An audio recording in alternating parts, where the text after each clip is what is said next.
In his zeal to become something almost secular, Pinto began creating new titles for his nobles and indeed himself.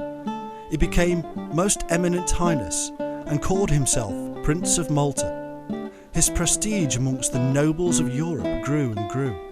He built universities, hospitals, courts of justice, and improved the defences.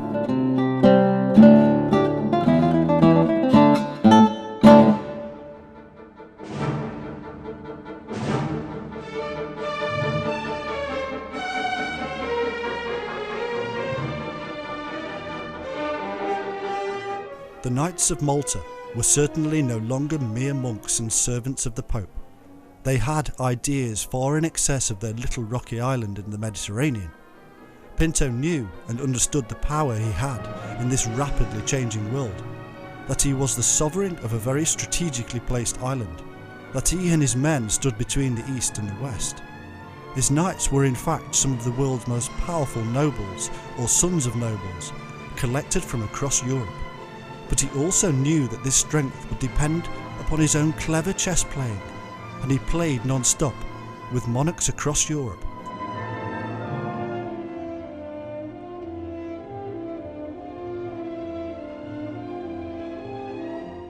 Pinto was political, not religious. His power was in his prestige and position, not in his humility to the church. But he knew that times had changed, and with it the order itself was under threat. Europe was no longer predominantly Catholic, and trouble in France would slow the massive revenue from the French knights. His own Maltese subjects were turning on him due to the revolutionary ideas spreading rapidly around the world and the falling standard of living on the islands. All men are equal was the call of the common man.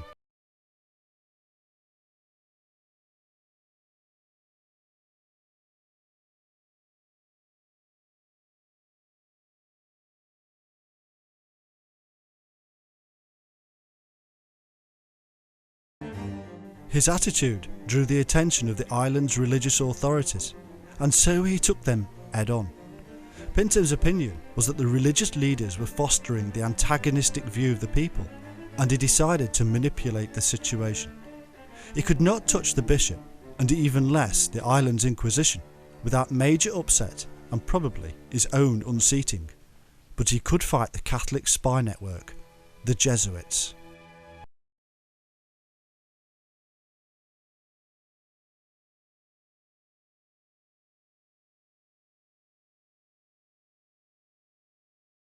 In truth, the Knights of Malta and the Jesuits had never seen eye to eye, and many believed that the Jesuits had become too powerful in the order itself. But there was also the very wealthy Jesuit college, and Pinto had his eye on it.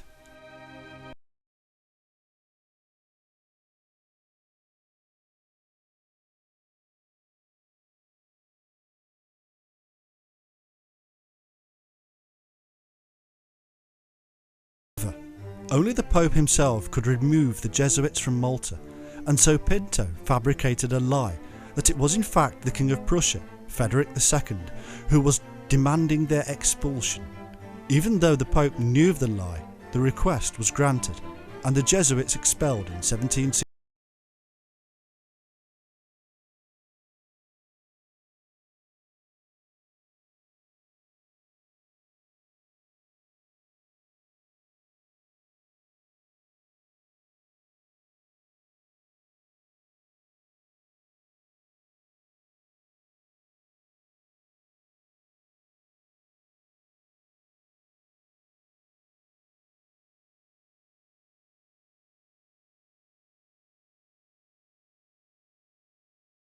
Was Grandmaster Pinto simply a man caught between two worlds? The old religious and monarchical orders and the new power of the people? Was he trying to bridge the divide on Malta? Or was he simply fighting for the survival of the order?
Ever since the medieval period, and before, great minds in Europe have known that there was more knowledge in the world than that passed on to them by the rule of the Church. They knew that the fables of Christianity were employed by those in power to maintain and build that power, and so many searched out that hidden and sometimes lost knowledge and built great libraries of occult wisdom.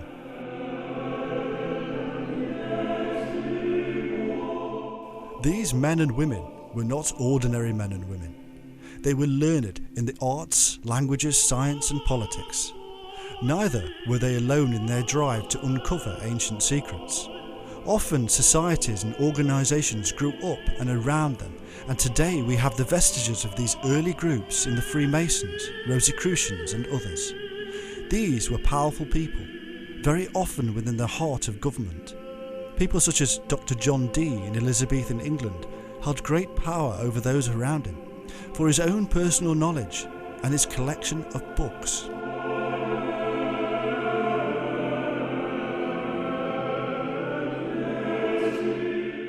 By the late 18th century, the Freemasons had become one of the most powerful non-state, non-religious and non-governmental bodies in the known world, and it was spreading like wildfire. To curb this power, the Catholic authorities banned it outright, and yet it crept abroad unabated and spread even within the Catholic fold, making a mockery of the ban, as it still does today.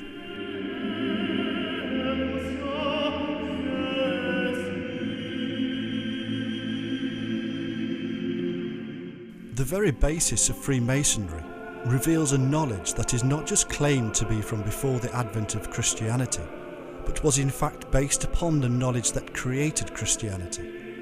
The Knights of Malta, under the leadership of Grandmaster Pinto, were not separated from this influence, an influence which was aiding in the spread of the overthrow of monarchies and religious power, and spreading the word of equality for all mankind.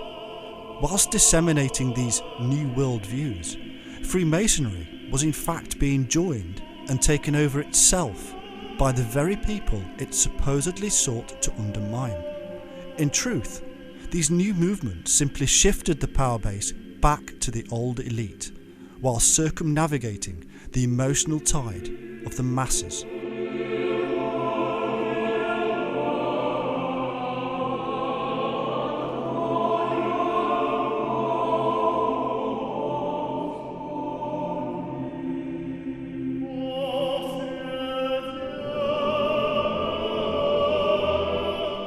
One man who helped in the spread of this relatively new movement, and who would scandalously come into contact with the Knights of Malta, is known as Count Cagliostro, and his own history is clouded in mystery and intrigue.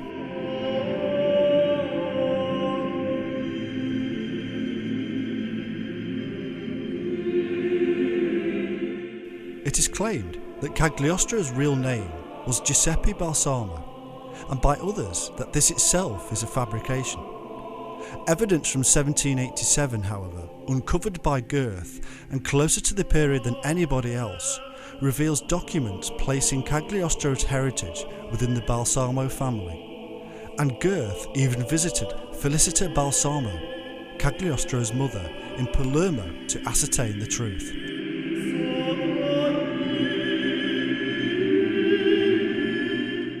For himself, Cagliostro claimed to have been born of Christians of noble birth and abandoned at birth on the island of Malta. But no other evidence backs up this claim, which was in all likelihood used as a means of accessing the Knights of Malta and various other dignitaries. The claim in fact becomes more bizarre, mystical, and builds his occult pedigree as he supposedly travels to Medina, Mecca and Cairo, learning the sacred arts of alchemy, the Kabbalah, and magic.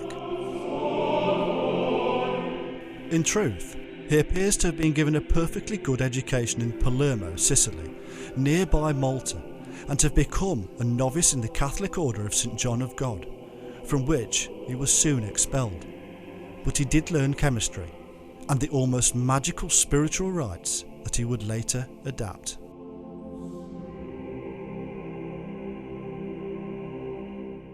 Fleeing to Messina following some dubious attempts at fraud, We next find Cagliostro on the island of Malta, and here we know the history to be true, for it is recorded by the knights themselves.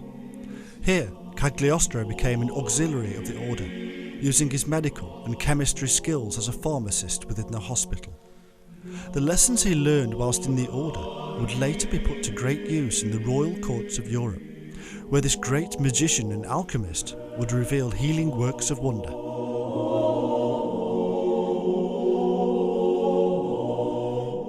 The later archivist of Grandmaster Rohan would write that Pinto spent 1 million lira in entertaining Cagliostro, an incredible sum of money for a fraudulent dropout at any time. There had to be good reason.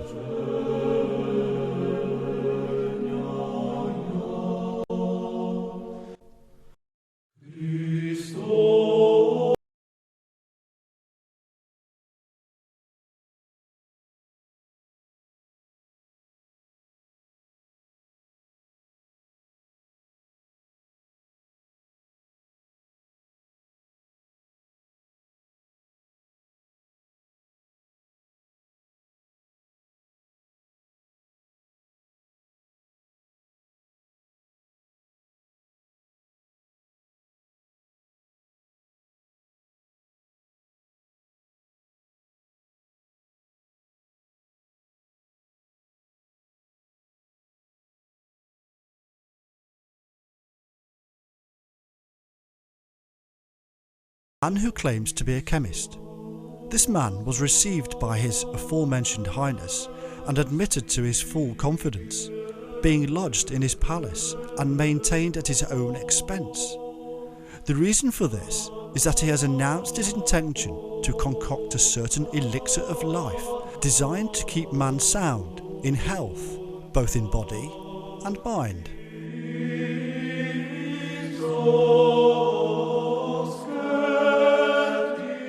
Why Pinto associated with the strange fraudster is not entirely known, but the truth probably lies in Pinto's own fascination with alchemy. In taking Cagliostro into the very heart of his palace, Pinto went against the rules of the order, but in his own open fascination with alchemy, even turning over rooms in his own palace for the work, simply went against the rules of the church.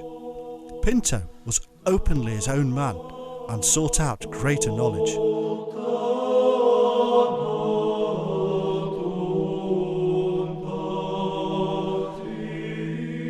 Whether Cagliostro and Pinto actually managed to uncover the secret of the elixir of life is open to debate, but Grandmaster Pinto was the longest lived of all Grandmasters, dying at the incredible age of 92 and being perfectly lucid until the end. Fit indeed of body and mind.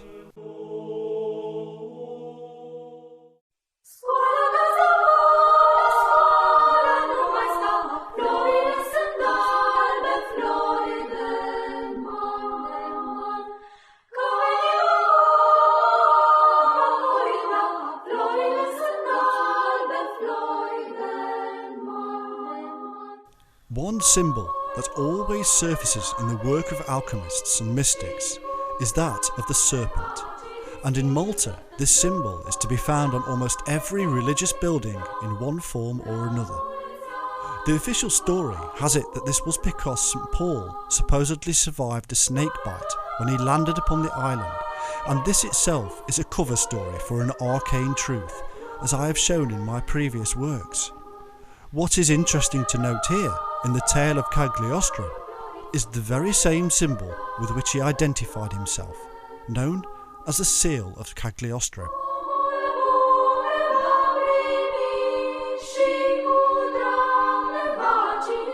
This unusual symbol depicts a serpent, an apple in its mouth, impaled with an arrow, and was found amongst his personal effects on his death in 1795. While the symbol has obvious alchemical elements, its precise meaning is unknown, although the great mystical writer Eliphas Levi stated that it contained the names Akarat and Althotas, two names associated with Cagliostro, and representing the great secret and the great work of the alchemist. It is in fact the symbol of union between the opposing forces, the universal balance which is the great work itself, upon the self.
He was prosecuted in the scandalous affair of the diamond necklace, which involved Marie Antoinette and Cardinal Rohan, but was later released due to insufficient evidence against him.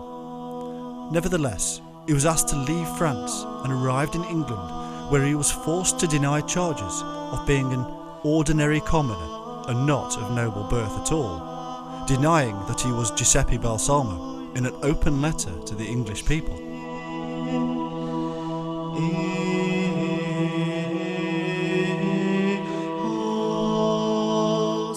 Eventually, Cagliostro visited Rome, where he was caught red-handed by spies of the Inquisition and probably betrayed by his own wife. He was sentenced to death, which was later revoked to life imprisonment, and died in the fortress of San Leo.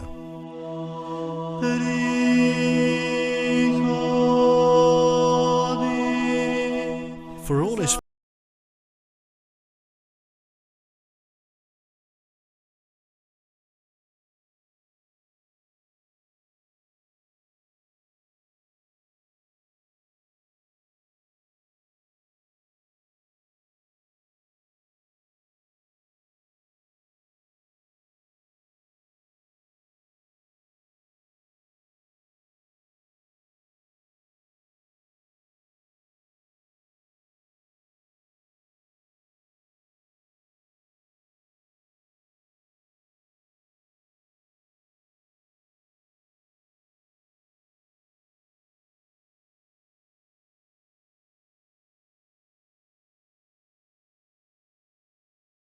penalty on the plea of ignorance.